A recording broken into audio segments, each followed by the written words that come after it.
Shalom, selamat berjumpa kembali dalam khotbah singkat melalui YouTube dan media sosial lainnya.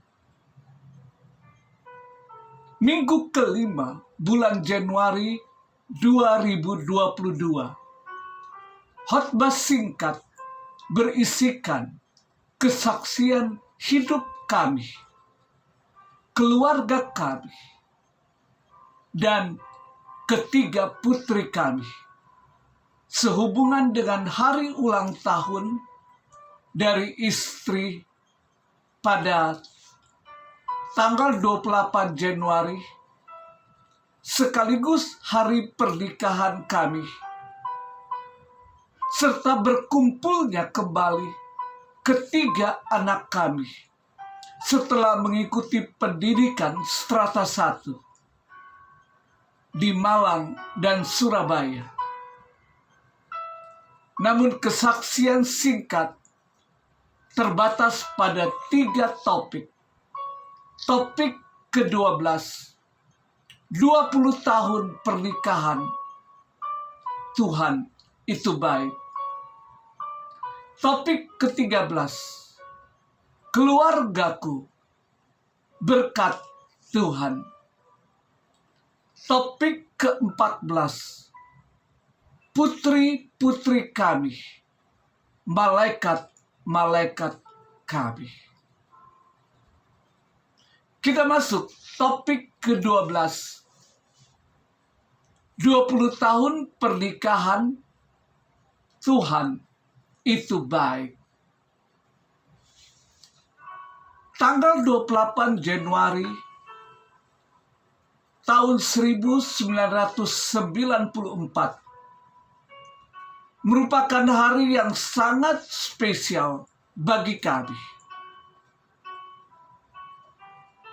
Pada hari tersebut, kami diteguhkan dalam pernikahan kudus oleh Pendeta Budi Setiawan, bertempat di Gereja Sidang Jemaat Allah Charismatic Worship Service, Gedung Kenanga di Jakarta, Indonesia.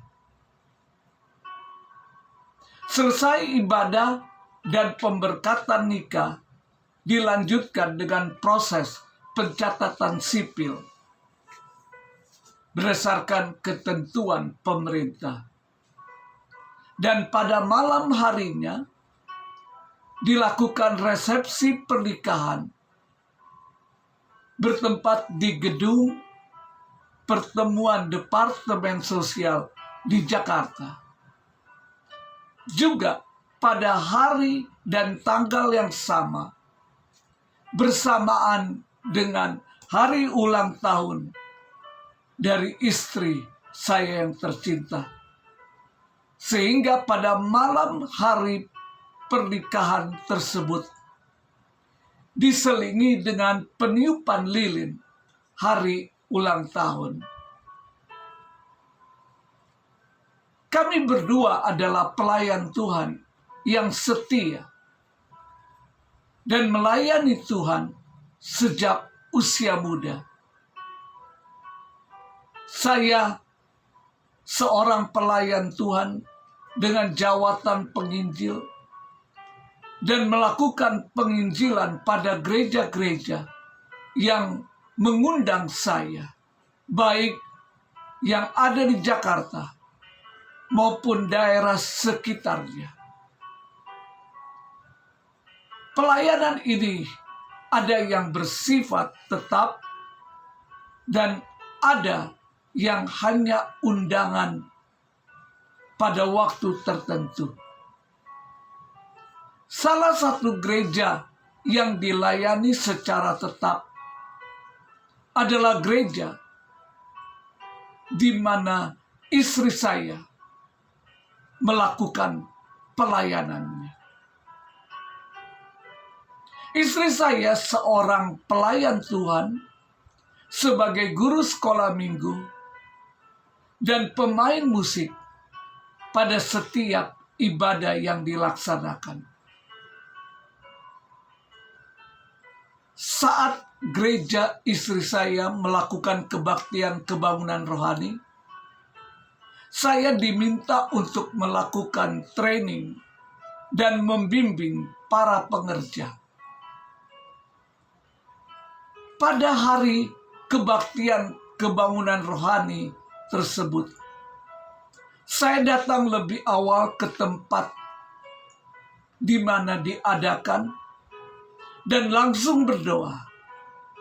Namun saat itu saya tahu belum ada panitia atau petugas pelayan yang datang. Sementara saya berdoa,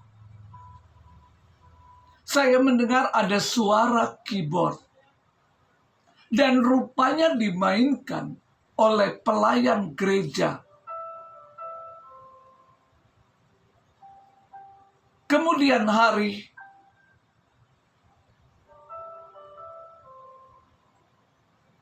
pelayan gereja itu mengatakan dia harus melatih diri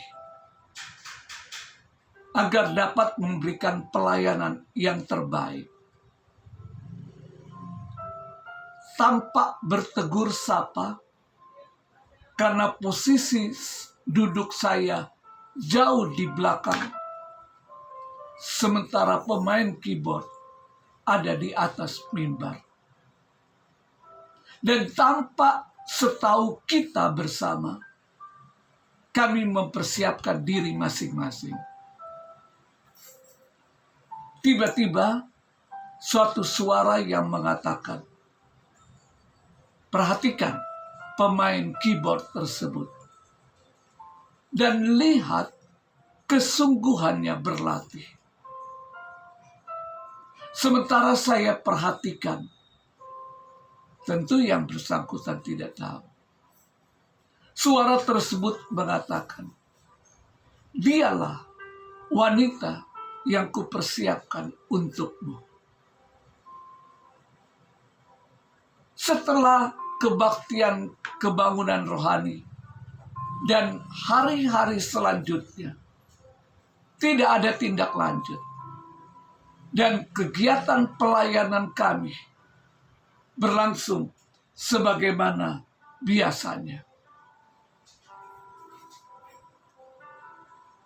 Selanjutnya, Tuhan izinkan saya mendapatkan beasiswa untuk melanjutkan studi ke luar negeri.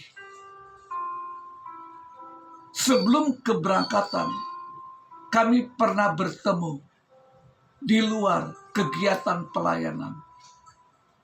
Namun, kami masing-masing belum menyebutkan diri kami berpacaran.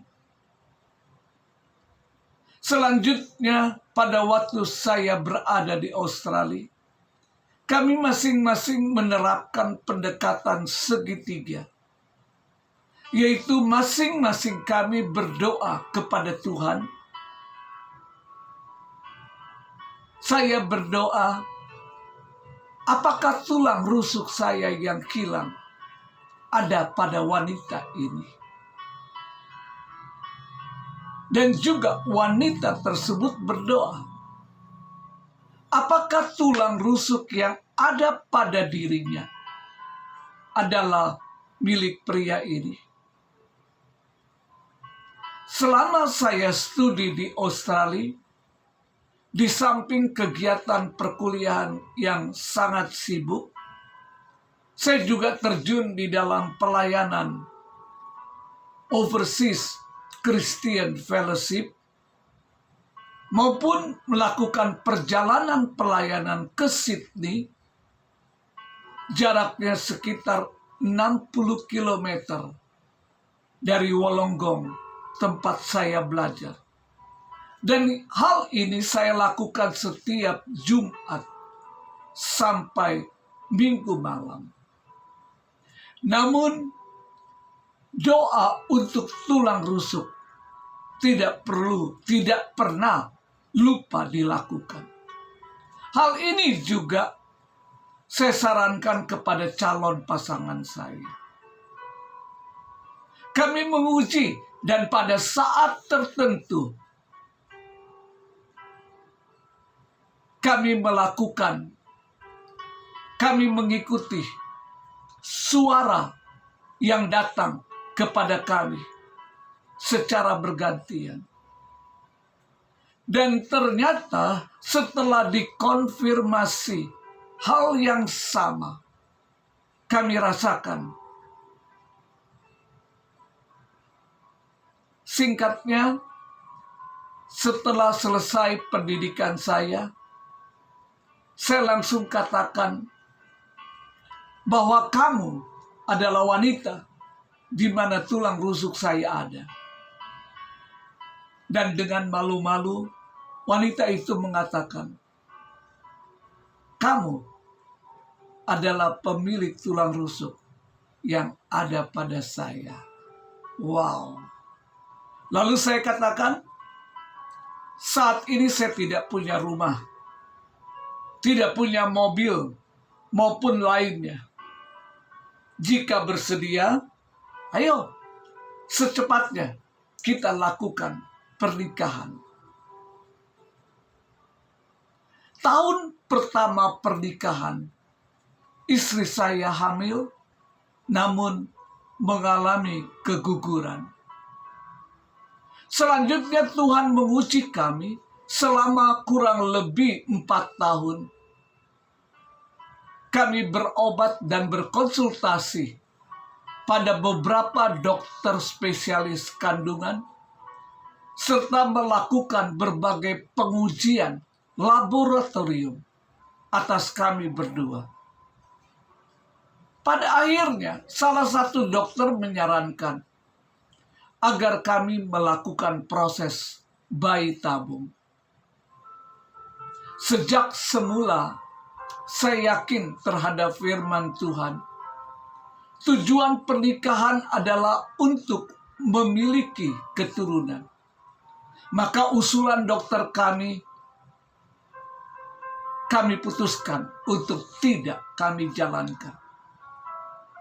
Terlebih, saya pernah berdoa untuk memiliki anak kembar. Selanjutnya kami tidak melakukan pengobatan dan konsultasi lagi. Kami mengisi hari-hari pernikahan kami dengan kami bepergian keluar kota dan juga keluar negeri.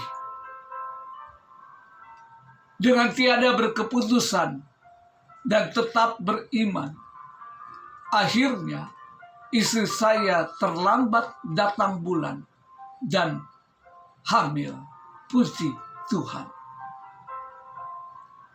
Setelah kehadiran putri kami, rumah tangga kami dan keluarga besar penuh sukacita menyambut kehadiran putri kami. Rupanya Tuhan percayakan kembali kepada kami, istri saya hamil. Dan hal ini tidak dirasakan oleh istri saya karena kesibukan dalam merawat Tirsa, anak kami yang pertama. Kondisi ini juga yang menyebabkan istri saya harus disuntik penguatan dan beristirahat total jika tidak ingin keguguran lagi. Inilah yang membuat kami mempekerjakan seorang pengasuh bayi. Doa yang pernah saya ucapkan untuk memiliki anak kembar kembali terucap berulang-ulang. Meskipun hasil USG menyatakan bayi yang di kandungan istri saya adalah tunggal. USG itu dilakukan pada waktu usia 2-3 bulan kehamilan istri saya. Pada usia kehamilan bulan ke-7, dokter melakukan kembali pemeriksaan USG dan saya turut mendampingi istri saya. Suatu kejanggalan saat dokter memindahkan alat pendeteksi dari bagian atas, terdapat denyut jantung. Dan pada saat dokter itu memindahkan alat tersebut ke bagian bawah, terdapat pula bunyi denyut jantung. Hal ini dokter lakukan berulang kali, sehingga saya bertanya, "Ada apa, dokter?" Dokter itu hanya menjawab, "Baik, Bapak Ibu adalah kembar. Sesuai dengan doa Bapak." Saya memuji Tuhan buat doa yang terkabul, tidak memiliki garis keturunan, baik dari keluarga saya maupun dari keluarga istri saya. Tidak ada keturunan kembar. Namun Tuhan kabulkan doa kami. Tidak ada yang mustahil bagi Tuhan. Puji Tuhan, saat anak kami pertama berusia 1 tahun, lahir pada tanggal 11 September, istri saya melahirkan bayi kembar 2 hari sebelumnya, tanggal 9 September tahun sesudahnya.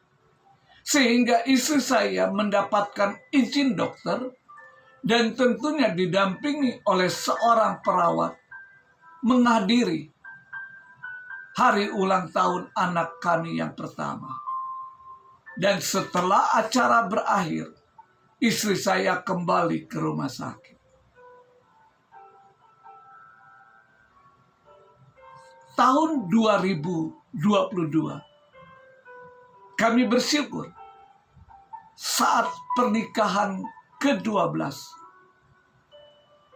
saat pernikahan ke-28, ketika anak kami tiga-tiganya sudah kembali, tepatnya 2 yang kuliah di Malang dan Surabaya, sudah kembali di Jakarta, berkumpul bersama-sama.